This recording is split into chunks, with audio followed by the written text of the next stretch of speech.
You ask Tiger to solve. This deals with linear equations with one unknown. The final result is x equals 3999999 over 20. Let's solve it step by step. Simplify the expression. Find the greatest common factor of the numerator and denominator.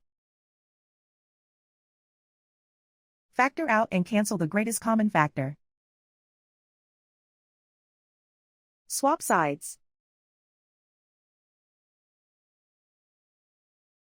Group all constants on the right side of the equation. Subtract 1 over 20 from both sides. Combine the fractions. Combine the numerators.